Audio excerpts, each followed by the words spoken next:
Assalamualaikum warahmatullahi wabarakatuh. Salam Presidensial Institute. Alhamdulillah, syukurillah kita masih diberikan kesehatan dan hadir di hadapan saya Profesor Dr. Muhammad Riaz Rashid. Beliau 2 kali menjabat sebagai menteri, pernah juga menjadi dirjen di Departemen Dalam Negeri, Menteri Dalam Negeri ya Prof dulu. Otonomi daerah. Oh, Menteri Otonomi Daerah, dan di zaman Pak Presiden Habibie.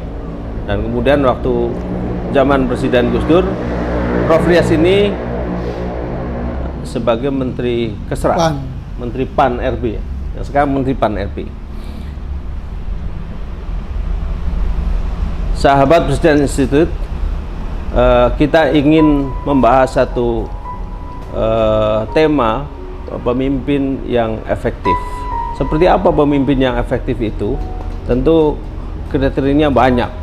Nanti Prof Riaz akan banyak memberikan ulasan-ulasan tentang pemimpin yang efektif. Nah, siapa sih pemimpin efektif di negeri ini? Saya rasa Soekarno itu efektif di dalam rangka memimpin Indonesia. Soeharto saya kira juga efektif di dalam memimpin negeri ini.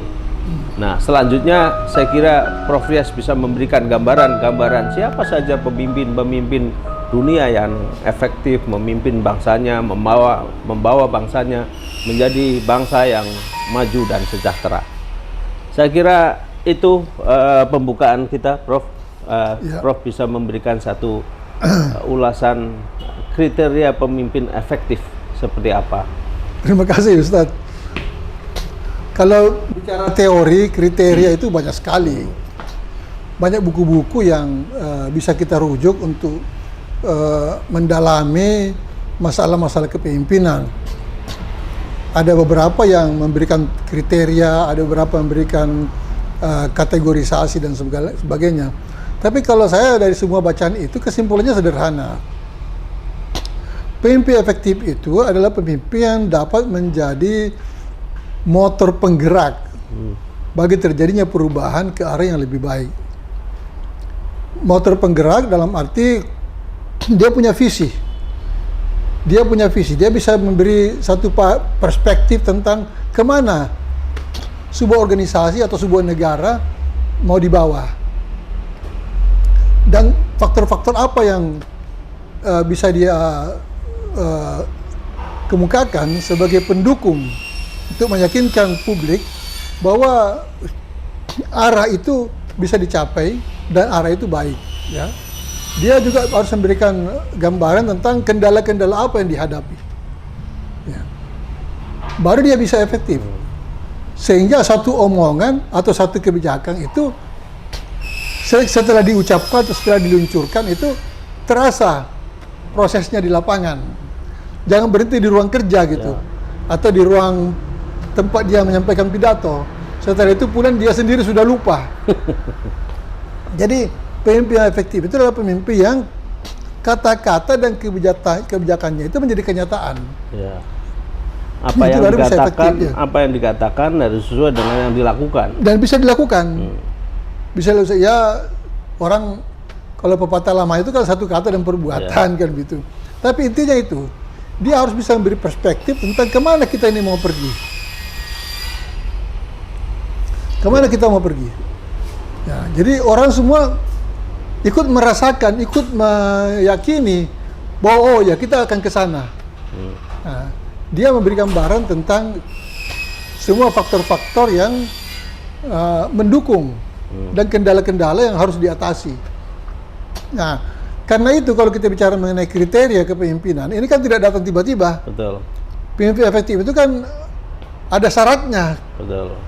Nggak bisa main comot aja gitu. Nah, syaratnya itu ada 3, sederhana sekali. Syarat pertama adalah orang itu punya integritas. Punya integritas yang teruji. Ya, punya integritas yang teruji itu dia bisa dipercaya. Terbukti berprestasi. Harus ada, jadi faktor prestasi itu penting. Apa yang selama ini dia sudah capai, tidak bisa kosong gitu. Nah, jadi integritas itu adalah satu gambaran kepribadian seseorang yang katakanlah bisa dipercaya, kata-katanya bisa dipercaya, atau motivasinya bisa menggerakkan orang untuk katakanlah mencapai sesuatu. Ya. Karena integritas itu juga memerlukan contoh-contoh. Betul. Ya. Jadi kalau saya memberikan satu ilustrasi yang sederhana, integritas itu adalah seseorang yang punya kesempatan atau pernah punya kesempatan mencuri, tapi dia tidak mencuri. Itu integritas. Itu integritas. Banyak orang yang sepertinya dielu-elukan ini bersih ini apa, tapi dia belum pernah punya kesempatan untuk melakukan penyimpangan. Ya, banyak contoh-contoh yang pernah saya alami dulu. Sekarang itu nggak ada kesempatan diada-adain supaya Itu dia. Jadi ya, integritas itu adalah Anda punya kesempatan untuk menyeleweng dan Anda tidak menyeleweng. Itu artinya integritas yang teruji. ya. Integritas yang teruji. Dulu di satu daerah, saya tidak mau sebutkan namanya, itu orang memilih bupati dari seorang figur yang diulu-ulukan awalnya itu, ini orangnya bersih, ini orangnya sangat sederhana hidupnya, kata-katanya, apa segala macam. Dia adalah calon pemimpin yang baik. Ya. Tapi belum pernah jadi pemimpin. Begitu dia diangkat, Pak, itu tidak sampai 1 tahun ketahuan dia ternyata pencuri besar gitu loh. Wah, dan dia mengintimidasi orang semaunya. Saya nggak mau bilang di mana. Tapi itu ada nyata di depan saya. Jadi ini orang tidak punya integritas. Dia belum pernah teruji integritasnya. Itu syarat yang pertama. Yang kedua, dia punya kompetensi. Sekedar punya integritas, tapi dia tidak capable, dia tidak punya kompetensi memahami masalah, tidak kompetensi mengeksekusi kebijakan, ngawur kan? Ya. Jadi kompetensi itu sangat penting. Ya, berbasis pengetahuan tentunya, dan juga berbasis pengalaman. Betul. Makanya di negara-negara maju, seorang yang mencapai derajat tertinggi dalam kepemimpinan itu, dia sudah melalui beberapa tingkatan kepemimpinan yang dia membuktikan karyanya, membuktikan efektivitas dari langkah-langkahnya. Itu yang menggambarkan kompetensinya. Ya. Beberapa di antaranya juga mungkin sudah pernah menulis buku atau menulis satu artikel yang menggambarkan betapa dia menguasai masalah.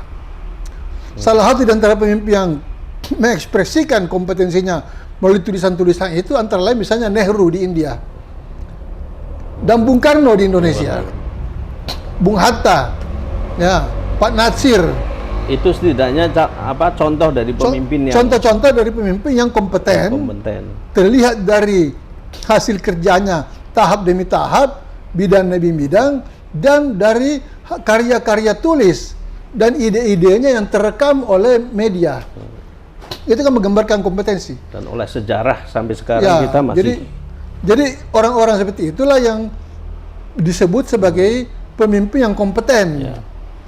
Dia tidak bicara B padahal masalah yang dihadapi A. Gitu loh.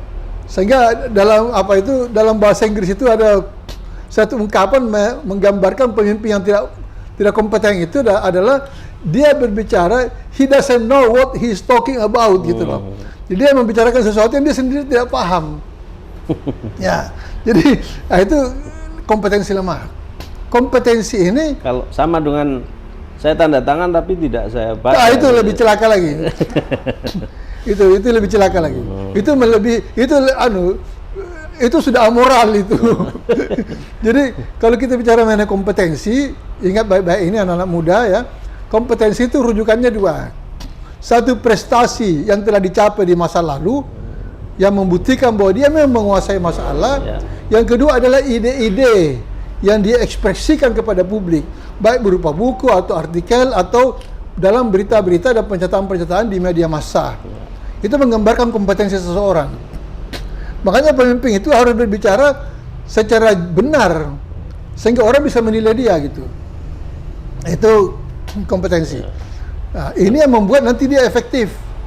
Dia tahu bagaimana memanage seluruh potensi yang ada. Ya, itu kompetensi. Kemampuan manajerial. Persoalan besar di Indonesia sekarang itu adalah soal manajemen. Koordinasi tidak jalan, kita penguasaan masalah kurang, solusi tidak jelas. Sampai sekarang tidak ada masalah yang selesai. Ya, kenapa? Karena tidak ada kompetensi untuk mendeskripsikan masalah. Jadi kalau diteorisasi kompetensi itu ada 3 unsurnya. Kompetensi itu kalau sudah duduk ya, ini bukan persyaratan, sudah duduk. Nah, pertama, apakah dia bisa mendefinisikan masalah? Mendefinisikan masalah itu adalah menghimpun semua faktor yang menjadi penyebab atau terlibat dalam masalah itu. Ambil contoh misalnya, masalah kemiskinan. Pemimpin harus bisa mendefinisikan apa itu kemiskinan. Apa sebab-sebab terjadinya kemiskinan. Atau faktor-faktor apa yang menunjang ya terjadinya kemiskinan di luar faktor ekonomi misalnya.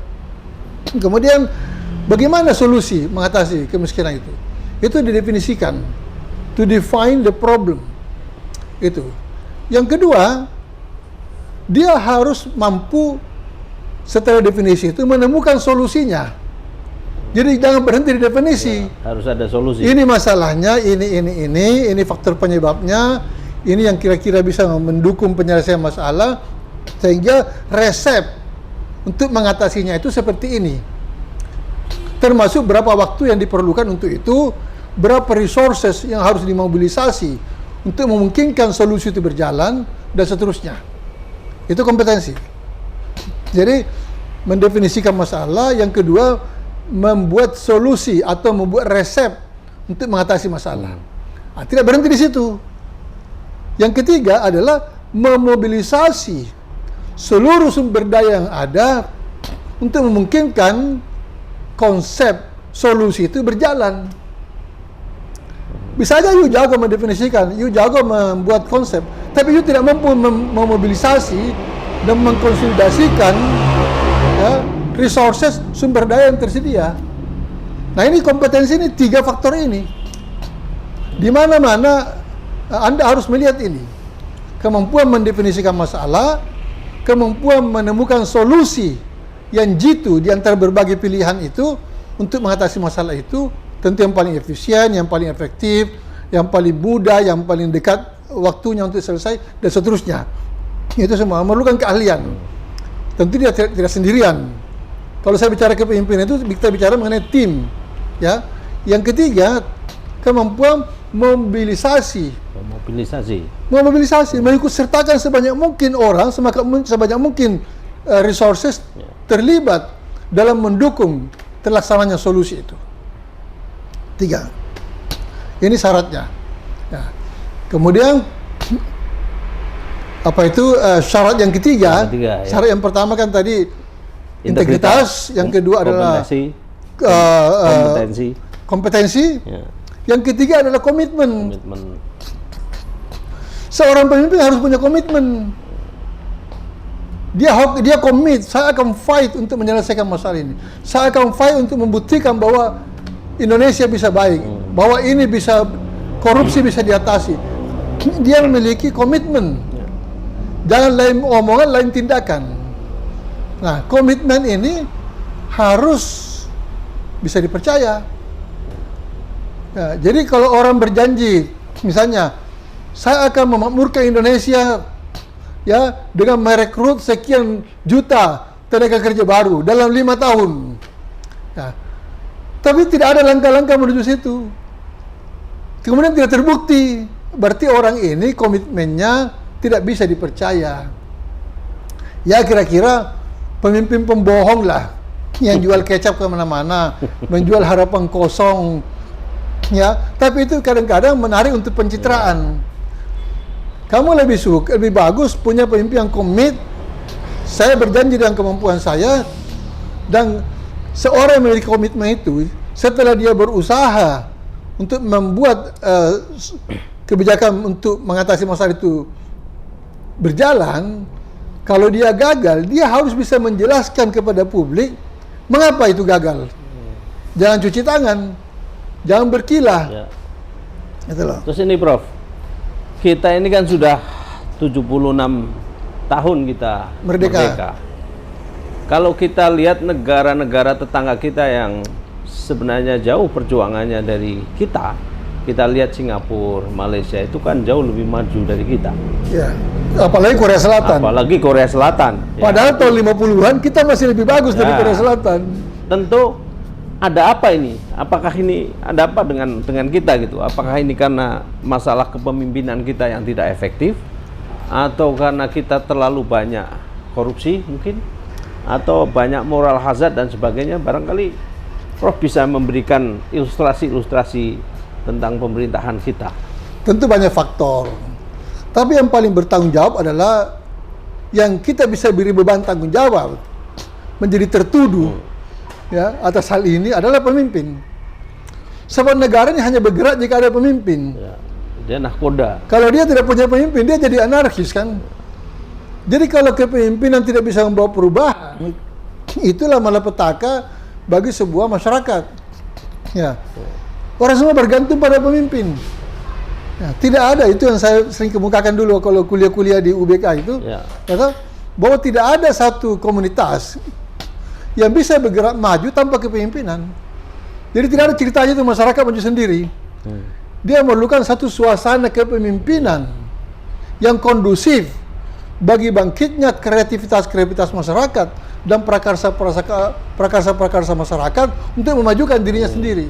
Itulah kepemimpinan efektif. Kepemimpinan efektif dan kepemimpinan yang kira-kira kalau pakai bahasa Inggris sedikit ya, kepemimpinan yang inspiring leader. Ya, memberikan inspirasi. Karena dia kompeten, dia punya integritas, dia punya komitmen, dia memberi motivasi dan inspirasi kepada rakyatnya. Jadi tidak bisa juga kita mengatakan pemimpin itu mengubah segalanya, tapi dia menjadi dirijen di depan yang membuat semua yang lain-lain mengikuti. Itu. Jadi memang faktor kepemimpinan harus menjadi tertuduh atas hal itu. Dan dia harus terima.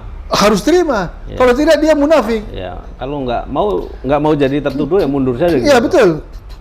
Pemimpin itu adalah pihak yang pertama bertanggung jawab jika terjadi kegagalan.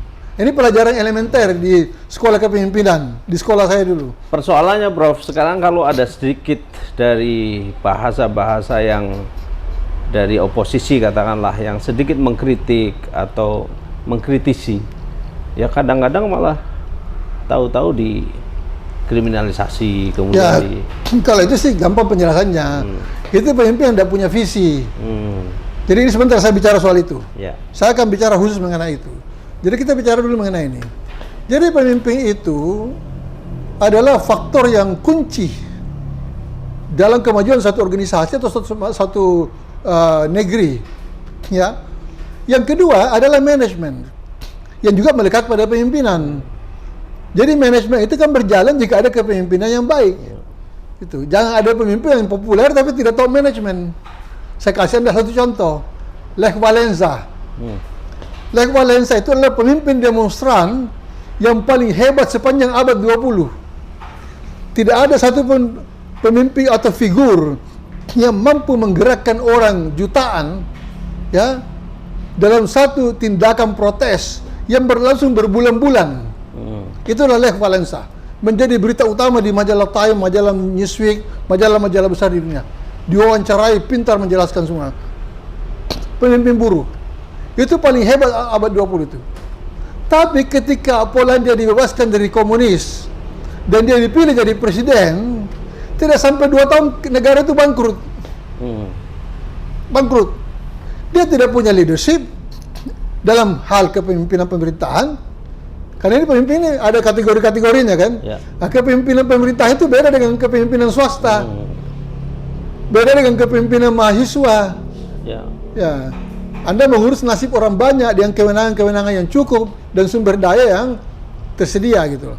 Ketika Lech Walesa memimpin Polandia, kalau tidak salah tidak sampai 2 tahun, apa sekitar 2 tahun aja, dia harus berhenti karena negeri bangkrut, manajemen tidak ada. Jadi kepemimpinan dan manajemen itu adalah 2 kembaran faktor yang menentukan majunya sebuah negeri. Jepang maju karena manajemennya. Ya. Malaysia maju karena manajemen, Singapura maju karena manajemen. Baca semua cerita-cerita mengenai Lee Kuan Yew segala macam itu. Kita nggak kekurangan sebenarnya, Prof. Itu pemimpinan efektif. Terlepas dari demokrasi atau tidak demokrasi, kita bicara kepemimpinan secara umum. Ya. Dan sebenarnya dalam konteks pemerintahan tidak terlalu penting apakah Anda demokrasi atau tidak. Yang penting Anda efektif ya memerintah dan mengurus negara untuk kepentingan orang banyak. Ya. Gitu. Itu dalam teori-teori pemerintahan ada dikatakan itu penguasa otoriter yang baik hati. Ya. Dia tidak demokratis, tapi dia baik hati. Kebijakan-kebijakannya memihak pada rakyat. Yang sebenarnya itulah substansi demokrasi. Substansi demokrasi atau demokrasi substansial itu dilihat dari kebijakan. Kalau demokrasi elektoral itu kan hanya proses pemilihannya yang demokratis. Tapi bisa terjadi dia dipilih demokratis, kebijakannya tidak demokratis. Kenapa tidak demokratis? Karena tidak memihak pada kepentingan rakyat. Ya, jadi pemerintahan bukan untuk rakyat. Kepentingan oligarki. Ya, oligarki atau keluarga atau apapun. Dan Anda harus tahu bahwa kemajuan satu negeri sangat dipengaruhi oleh kemampuan manajemen para pemimpin negeri itu. Ya, dan saya ingin mengatakan bahwa satu negara itu bisa dinyatakan sakit jika manajemennya tidak compang-camping, tidak efektif. Bisa dianggap begitu. Ya. Jadi Anda bicara tentang korupsi. Korupsi itu adalah produk dari manajemen yang sakit. Korupsi itu bukan karena niat jahat. Dia jahat kalau manajemennya bagus, dia nggak bisa. Dia terhalang di semua sisi. Betul.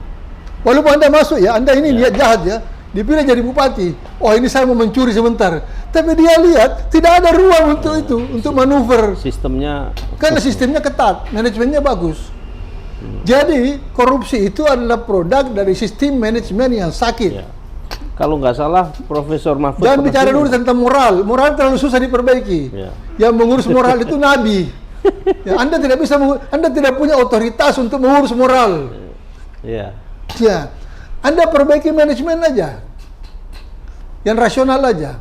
Jadi jika manajemen itu berjalan, korupsi itu akan hilang dengan sendirinya. Itu kata-kata Prof Mahfud MD pernah bilang kalau kita masuk dalam sistem, malaikat bisa jadi setan. Ya, karena sistemnya rusak. Itu sudah terjadi. Berapa banyak orang bupati yang dulunya itu alim, setelah dia masuk, dia orang pertama yang ditangkap KPK. Karena manajemen memberi dia ruang ya untuk melakukan penyelewengan. Jadi sebenarnya dalam batas tertentu, cuma ini mesti marah orang-orang gerakan anti korupsi. Orang dalam batas tertentu, dalam kasus-kasus tertentu, sebenarnya koruptor itu adalah korban. Dia dulunya baik kok. Masuk dalam lingkungan yang perampok semua. Itu dulu ada istilah yang ada dulu jaksa agung yang terkenal alim itu dan punya integritas yang disindir di DPR ketika saya masih anggota DPR. Jadi ketika dia datang hearing dengan komisi kami, komisi 2 itu, ada satu anggota DPR, Pak Anhar Nasution waktu itu. Anhar Nasution yang bilang, Bapak ini ibarat Ustadz masuk ke kampung maling. Artinya lingkungannya dia itu, lingkungan maling gitu loh. Dia bisa jadi korban. Itu yang saya bilang. Dalam batas tertentu, kalau kita bicara sejujurnya, di antara koruptor itu, ada yang bukan orang jahat. Dia adalah korban dari satu sistem yang mengharuskan dia korupsi. Ya. Dan ini sekarang sangat saya prihatin sekarang mengenai situasi pemerintahan daerah ya. Saya tidak tahu kalau di pusat. Yang transparan aja yang sudah terbuka. Ini sekarang korupsi di daerah semakin merosot nilainya, bukan semakin naik. Semakin kampungan, semakin merosot. Bayangkan itu sekarang korupsi di daerah menjual jabatan. Terakhir di kabupaten apa itu? Karena kepala desa semua sudah berakhir, sehingga harus menunjuk sekian puluh atau mungkin sekian ratus kepala desa PLT. Itu harus menyogok. Kalau menurut beritanya 20 juta dan segala macam. Bayangkan jabatan-jabatan itu dijual. Ini kan korupsi paling kuno. Korupsi paling kuno di dunia ini. Menjual jabatan itu adalah satu situasi korupsi sebelum revolusi Prancis. Jadi sebelum revolusi Prancis itu jabatan dijual. Kok abad 21 terjadi di Indonesia, Nggak jabatan dijual. Gitu loh. Ya. Itu loh salah satu pemicu revolusi Prancis adalah itu. Jabatan dijual oleh kaisar, oleh raja. Nah, kalau sebelum ini tetap juga rendah, tapi ini yang paling rendah sekarang dijual jabatan. Kenapa? Karena ini adalah korupsi paling bodoh. Tidak mungkin Anda jual jabatan tidak ketahuan. Itu kan mesti ada yang tahu, betul. ada yang curiga apa segala. Itu mesti ketahuan. Nah sebelum ini kebodohan yang lain, tapi itu sudah mulai berkurang sekarang karena sudah mulai ditertibkan, yaitu membuat SPJ palsu. Ya. Itu sebelumnya. Nah, itu juga pernah saya ngomong dulu di televisi. Ini korupsi SPJ ini rendah sekali mutunya. Bikin canggih sedikit kayak gitu loh. Masa abad 20, 21 Anda masih korupsi dengan zaman Belanda gitu. Zaman Belanda pun tidak ada itu. Jadi terjadi kemerosotan, moralitas korupsi. Para korupsi semakin merosot, semakin tidak ada harganya. Kasihan sebenarnya. Gitu. Jadi kembali lagi, kalau mau memperbaiki negeri, perbaiki kepemimpinannya, perbaiki manajemennya. Otomatis kepercayaan rakyat akan bangkit. Anda menjadi teladan. Rakyat butuh teladan sekarang. Tidak ada teladan. Tidak ada teladan. Kan sebenarnya kan cuman sederhana konsep pemerintahan ini kan, Prof. Pelayanan, pemberdayaan, pembangunan ya. Kan gitu kan, Prof. Pelayanan ya bagaimana kita memberikan public service kepada masyarakat yang Betul. kita ayomi kan gitu. Pembangunan bagaimana? Apakah kita menikmati nggak ini dengan kepemimpinan saat ini kan gitu ya, Prof ya? Atau barangkali ada hal yang sangat urgen dalam soal kepemimpinan saat ini, Prof, berkaitan dengan pelayanan. Persoalan kita dengan yang terjadi saat ini adalah pemerintahan itu gagal membawakan misinya gitu. Dia gagal membawakan misinya. Terjadi kemerosotan di mana-mana. Jadi bukannya kita meningkat, apa yang pernah kita capai sebelumnya itu malah pudar. Jadi ini terjadi semacam dekadensi. Contoh misalnya, yang paling akrab lah dengan masyarakat. Dulu kita swasembada besar beras. Zaman Pak Harto. Sekarang kita importir beras. Kasihan kita punya petani. Hampir semua impor kita. Impor beras, impor garam, impor gula, impor bawang, impor segala macam. Terjadi kemerosotan. Kenapa? Karena ini rente, memburu rente. Ada mafia di situ, di lingkaran. Jadi importir itu memberi kontribusi terhadap pejabat yang mengambil keputusan. Mana ada importir barang-barang ini yang tidak nyogok, kasarnya gitu loh. Sumpah aja, sumpah pocong gitu loh. Atau mubahalah. Saya berani mengatakan itu. Tidak ada, karena saya dulu pernah tahu seluk-beluk itu dari teman-teman saya. Termasuk kawan-kawan saya orang Chinese yang cerita bagaimana mereka dipermainkan itu. Harus mendapatkan. Iya. Nah, itu nanti akan saya cerita juga. Jadi satu waktu Anda harus tanya saya mengenai itu. Mengenai mengapa sekarang itu para bisnismen rame-rame mengeroyok pemerintah dan menjadi bagian dari pihak yang mempengaruhi pemerintahan. Itu ada alasannya itu. Saya pernah ngomong dengan mereka. Kekuasaan itu kan sumber uang kan. Iyalah, betul. Sehingga mereka juga rame-rame untuk bagaimana mendapatkan kue. Tapi zaman dulu, zaman Pak Harto, memang di samping sistemnya belum terjadi transaksi-transaksi politik pemilu ya. Zaman Pak Harto itu limit terbatas sekali intervensi dan kapasitas para pebisnis untuk mencampuri pemerintahan. Pak Harto mungkin punya sahabat konglomerat, tapi pengaruhnya terhadap Pak Harto kecil. Yang terjadi adalah Pak Harto mempengaruhi mereka. Dan saat itu kekuasaan bisa menekan mereka kan, Prof? Bisa, karena masih efektif. Karena masih efektif kepemimpinan Pak Harto gitu. Nah, setelah demokrasi terbuka ini, di mana ongkos politik memerlukan dukungan. Sekarang pemimpin bergantung sama mereka. Bergantung pada pemberi modal atau pemberi biaya. Ya, sehingga itu ada rahasianya. Jadi kan saya pernah tanya beberapa pengusaha, mengapa kok Anda sekarang kok rajin sekali membantu para politisi? mengeluarkan uang untuk mendukung mereka. Menjadi sponsor. Dia bilang begini, Pak Rias, kami sudah capek diperas terus. Kami sudah capek dianiaya. Ya. Jadi kita mau akuisisi aja pemerintahan ini. Luar biasa. Jadi istilahnya itu akuisisi. Kita bayarlah, kita rame-rame semua kontribusi. Yang penting yang pemerintah itu adalah orang yang bisa kita atur. Sampai begitu. Termasuk barangkali undang-undang kita yang sangat liberal ya. Semua sampai kepada perangkat undang-undang, sampai dengan amandemen undang-undang dasar aja itu ada ongkosnya. Memberi landasan bagi bekerjanya sebuah sistem baru, gitu loh. Jadi ini juga ya interaksi lah, ya tidak bisa disalahkan siapa-siapa ya. Ya kalau mereka mengatakan saya udah capek diperas, yang betul mereka diperas dahulu, gitu loh. Digemukkan terus diperas gitu kan capek juga. Apalagi dengan keterbukaan globalisasi ini kan, dia kan belajar juga dari mana-mana. Jadi terkadang ini kemarin saya punya kawan cerita untuk ketemu dengan satu orang pejabat untuk menjamu makan aja, mereka mesti bawa pengusaha untuk bayarin makannya. Itu kan luar biasa. Kenapa enggak? Sekarang jelas sekali ketergantungan penguasa kepada pengusaha. Apalagi karena penguasa juga sudah tidak punya uang. Jadi saya kasih ilustrasi. Dulu zaman Pak Harto, yang namanya menteri itu masing-masing menteri punya dana taktis yang dia kuasai penuh, yang dia pakai untuk memberi sumbangan, memberi bantuan kepada pihak-pihak yang membutuhkan, sehingga menteri-menteri zaman dulu itu punya wibawa. Dia bisa mengambil keputusan dan bisa membantu.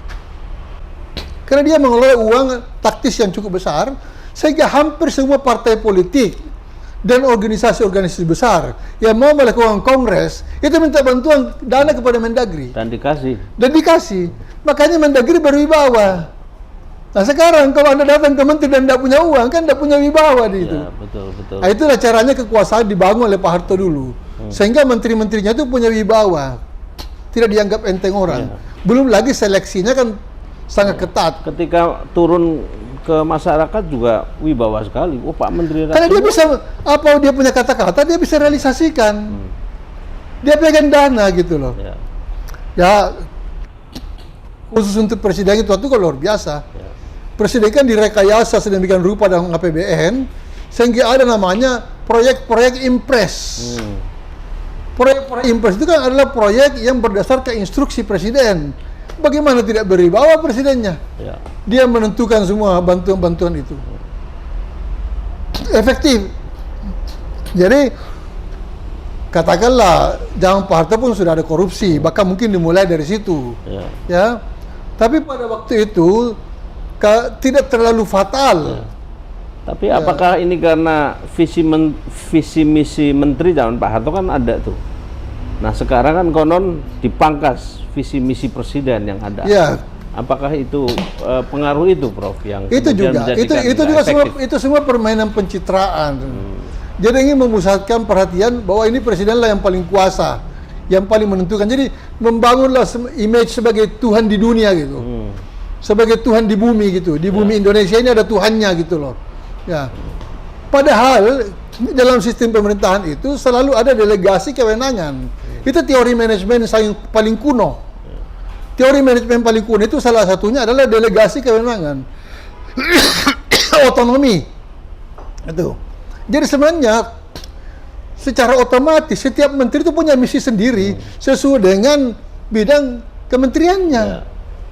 Nggak bisa diambil alih dengan satu visi global presiden gitu loh. Sementara presidennya bilangnya ora popo.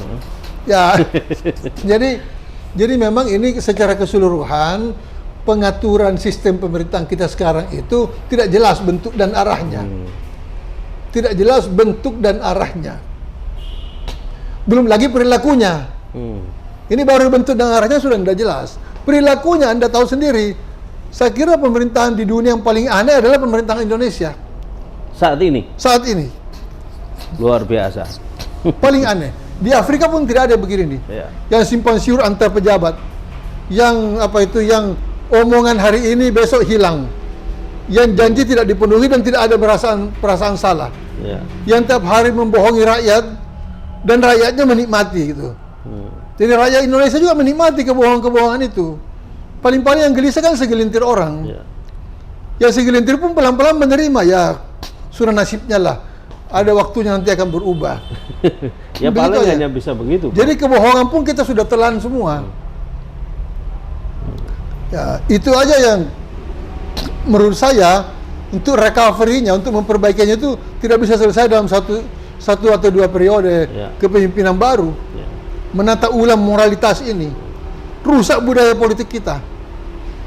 Ya, Saya kira budaya politik kita rusak. ditata ulang tidak hanya dari sisi undang-undangnya barangkali ya, Prof. Oh, bukan. Tapi dari sisi manajemennya, Manajemennya secara holistik, secara keseluruhan, termasuk rakyat. Rakyat ini harus diberi pencerahan supaya mereka bisa membedakan antara pemerintahan yang baik dan pemerintahan yang buruk. Ya, Kalau dia tidak bisa bedakan kan kasihan gitu loh. betul. Jadi rakyat juga dibiarkan dalam situasi yang tidak paham dan ada orang menikmati ketidakfahaman itu. Ya. Nggak bisa kita. Budaya politik kita sudah tertekan pada titik nadir ketika jabatan-jabatan dan suara diperjualbelikan gitu. Dan itu udah menjadi kelaziman seolah-olah gitu. Jadi Sudah menjadi budaya. budaya. Itu budaya politik. Anda kalau tidak kasih uang saya tidak mau pilih. Kan begitu. Betul. Di level massa, di level DPR dan DPRD. Semua ada ongkosnya. Semua ada ongkosnya. Jadi saya ingin mengatakan bahwa kalau kita bicara secara jujur, sangat kecil harapan kita untuk bisa kembali menjadi baik. Tidak usah terlalu baik, kembali menjadi sama Pak Harto aja tanpa korupsi. Gitu loh. Artinya, you imajinasikan satu pemerintah Indonesia seperti zaman Pak Harto, tapi tanpa korupsi. Itu sudah hebat. Kalau nggak usah berpikir terlalu jauh kayak maju seperti Jepang gitu, atau seperti Singapura, masih sulit. Singapura itu ibaratnya tidak ada polisi pun. Misalnya hari itu semua polisi tidur, tidak ada yang keluar rumah, tetap tidak ada pelanggaran. Ya. Kenapa? Karena masyarakatnya sudah self disiplin. Saya dulu pernah tinggal lama di Singapura. Setelah saya berhenti jadi menteri itu. Jadi itu luar biasa. Dan pemimpin-pemimpinnya sangat efektif. Oh, pemimpinnya efektif. Tidak demokratis, tapi dia efektif. Itu. Nol korupsi. Nol korupsi. Karena hukum juga sangat tegas di sana, Prof. Hukum sudah otomatis berjalan sendiri. Jadi ada pendapat antara dari Batam ke Singapura kan tinggal nyebrang sedikit, Prof. Jadi di Singapura itu hanya 45 menit kalau nggak salah. Ya, pakai ferry. Ke ferry. Nah, begitu nyampe ke Batam, jadi sudah lain lagi ininya. Oh, iya. Hukumnya gitu kan. Jadi ini kembali kepada personal individu ya, Prof ya. Jadi itu tuh bolak-balik itu. Orang Singapura ke Batam menjadi tidak disiplin, Ya. menjadi menikmati kejanggalan-kejanggalan dan bisa berbuat Apa sesuai saja. dengan kemauannya. Banyak orang Singapura, bukan banyak, ada beberapa orang Singapura yang di Singapura dia sangat terbatas, di Batam dia merajalela. Ya. Ya, itu termasuk kawin di Batam itu loh. Jadi kalau orang Singapura bilang itu si Anu itu punya the second life. Second life itu dia punya kehidupan lain di Batam gitu loh. Ya. Di Singapura sendiri nggak berani mereka melakukan itu. Tetapi orang Indonesia ke Singapura juga dia ada disiplin setengah mati. Ya. Karena sistem itu tadi sistem yang menentukan. Makanya persoalan moral itu persoalan yang abstrak. Yang paling penting adalah membangun sistem. Sistem kepemimpinan, sistem manajemen yang efektif, yang membuat orang menikmati kehidupan dan tetap membuka ruang-ruang kreativitas. Jadi Singapura itu tidak demokratis, tapi ada ruang kreativitas yang terbuka luas, Mereka sangat ruang prakarsa yang terbuka luas, sehingga masyarakatnya tidak mandek. mereka sangat pemimpinnya otoritarianisme. Karena itu memang nature-nya begitu. Iya, anti demokrasi, tapi Nature-nya masyarakatnya maju, negaranya maju. Prof, Begini. Barangkali sebagai kesimpulan dari pembicaraan kita, tentang pemimpin efektif yang kita dambakan untuk pemimpin efektif masa depan Indonesia seperti apa, Prof? Harapan Prof? Saya sebenarnya tidak punya harapan, Pak Ustadz. Aduh, luar. Nggak punya Tapi harapan. begini, saya tidak punya harapan.